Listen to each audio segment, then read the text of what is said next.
বাড়িতে আয়কর অভিযান, বাড়িতেই আছেন রাসবিহারী কেন্দ্রের তৃণমূল প্রার্থী বিধায়ক বিধায়কের নির্বাচনী কার্যালয় আয়কর দপ্তরের টিম তালা ভেঙে ঢুকে গুরুত্বপূর্ণ নথি চুরির চেষ্টার অভিযোগে বিক্ষোভ দেখাচ্ছে তৃণমূল কংগ্রেস।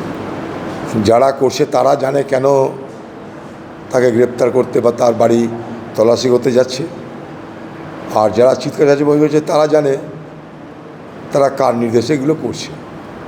পশ্চিমবঙ্গে এই চোর পুলিশের খেলা আমরা দেখেই চলেছি। কখনো দিদিকে দেখছি ময়দানে নেমে তার রাজ্যের পুলিশ বাহিনী নিয়ে এই ধরনের অভিযানে তাকে বিরোধিতা করতে দেখেছি। ফলে এগুলো বাংলার নিত্য নৈমিত্তিক ঘটনা। এর সঙ্গে বাংলা মানুষের আর কোনো কৌতূহল উৎসাহ আছে বলে মনে হয় না। হ্যাঁ, কালকে বলেছি আমি, লক্ষ্মীর ভাণ্ডার নিয়ে পৌরসভার পক্ষ থেকে পৌরসভার স্টাফদের দিয়ে আইপ্যাক বাড়ি বাড়ি ফোন করাচ্ছে, যাদের লক্ষ্মীর ভাণ্ডারে টাকা পায় তাদেরকে এক প্রলোভন দেখাচ্ছে যে আপনার 500 টাকা বাড়বে, 2 যদি কংগ্রেসকে ভোট দেন তাহলে সব কাটা পড়ে যাবে। শুধু লক্ষ্মীর ভাণ্ডার নয়, জলের লাইন, বিদ্যুতের লাইন সব কাটা পড়ে যাবে। এবং বলা হচ্ছে যে যদি কংগ্রেসকে ভোট দেওয়া হয়, এ কথা বলছে না যে বিজেপিকে ভোট দিলে বিপদ আছে, বলছে কংগ্রেসকে ভোট দিলে বিপদ আছে, এবং পার্টিকুলারলি আমার নাম করে বলা হচ্ছে যে আমাকে ভোট দিলে বিপদ আছে। পৌরসভার যে স্টাফ তাদেরকে দিয়ে এই প্রচার করানো হচ্ছে। কোনো জায়গায় যদি কোনো পরিবার বলছে যে ভোট দেওয়ার অধিকার তো আমার নিজস্ব অধিকার, আমার সাংবিধানিক অধিকার, এখানে আপনাদের হস্তক্ষেপ কেন, তখন তার নামটাকে ভালো করে নোটেট করা হচ্ছে, হাইলাইট করা হচ্ছে, তারপর তার বাড়িতে মস্তান পাঠানোর ব্যবস্থা করা হচ্ছে। ঠিক এইভাবে একদিকে প্রলোভন, একদিকে ভীতি প্রদর্শন, তার সঙ্গে সঙ্গে এই লালদিঘির আশেপাশে যে সমস্ত হকার তাদেরকে ডাকা হয়েছে শনিবারে, তাদেরকে 14,000 টাকায় সব দোকানঘর বানিয়ে দেবে। তো এইরকম সারা বহরমপুর শহর জুড়ে আশপাশে শুধু বহরমপুর বিধানসভাকে কেন্দ্র করে মমতা ব্যানার্জি এবং তার দলবল, তার আইপ্যাক, তার সমস্ত মেশিনারি যেভাবে উঠে পড়ে মানুষকে বিভ্রান্ত করার চেষ্টা করছে, তাতে এটা বোঝা যাচ্ছে যে বহরমপুরের বিধানসভা নির্বাচনকে মমতা ব্যানার্জি ভয় পাচ্ছে। ফালতু কথাবার্তা বলে না, সহকারী হতে পারবে প্রশ্ন, এমনি মৌলিক কথা বলো না। নির্বাচন সংক্রান্ত বিষয়, রাজ্য সহকারী অধ্যাপকদের কোনো কারণ না দেখে ভোটের প্রিজাইডিং অফিসার হিসেবে নিয়োগের যে নির্বাচন কমিশনের বিজ্ঞপ্তি সেটিকে খারিজ করলো হাইকোর্ট। ভালো কথা, নির্বাচন কমিশন যদি কোনো ভুল করে হাইকোর্ট তার জন্য আসে খারিজ করবে। নির্বাচন কমিশন অফিসার পাচ্ছে না, নির্বাচন কমিশন রাজ্য সরকারের কাছে যা চাইছে তা পাচ্ছে না। এ গ্রেডেড অফিসার পায়নি বলে নির্বাচন কমিশন সুপ্রিম কোর্টে কমপ্লেন করেছিল, তার জন্য আরও এসআর প্রক্রিয়া জটিল হলো। তো এইরকম নির্বাচন কমিশন ভার্সেস রাজ্যের এই সংঘাতে সাধারণ মানুষের না বিশ্বাস উঠছে।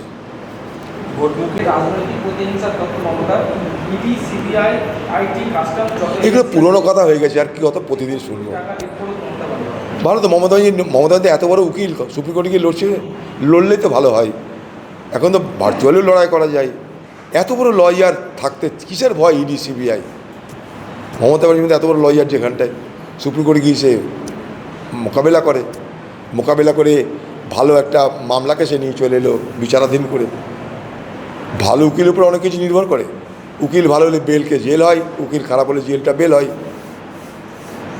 রাজ্যের সহ তড়িঘড়ি 2023-এর মহিলা সংরক্ষণ সংশোধনী আইন, কালকে বললাম তো কথা না, সংশোধনী বিল নিয়ে ভোটাভুটির আগে আইন কার্যকর করে দিল কেন্দ্র। নিয়ম অনুযায়ী নতুন সংবিধানের সংশোধন বিলটি লোকসভায় পাস করতে হলে 2/3 সাংসদের সমর্থন প্রয়োজন। সমর্থন জোগাড় সম্ভব নেই জেনে কি আগে ভাগে এই আইন কার্যকর করলো মোদী সরকার?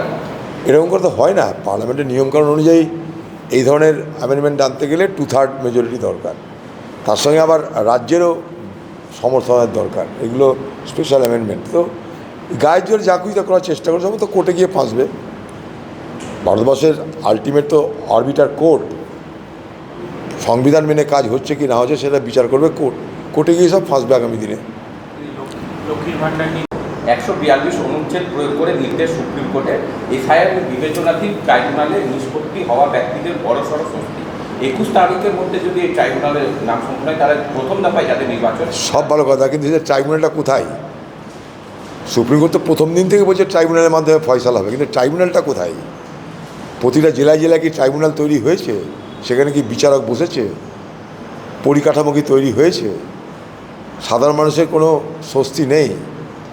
আমরা নিজেরা মাহতাব শেখ আমাদের প্রার্থী, তাকে আমরা কোনো রকমের ট্রাইব্যুনালের মাধ্যমে তার প্রার্থীপদকে এনশিওর করেছিলাম। ট্রাইব্যুনালটা কোথায় বসছে আমরা তো জানি না। মানুষ কি তার ঠিকানা জানে?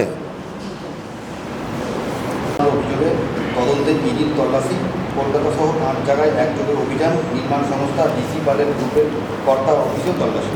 ভালো তো হোক না, আমরা তো চাই চোরটা দুর্নীতিবাজ যেগুলো আছে ধরা পড়ুক, কিন্তু এখানে তল্লাশি হয়, তারপরে কী হয় আমরা কেউ জানি না।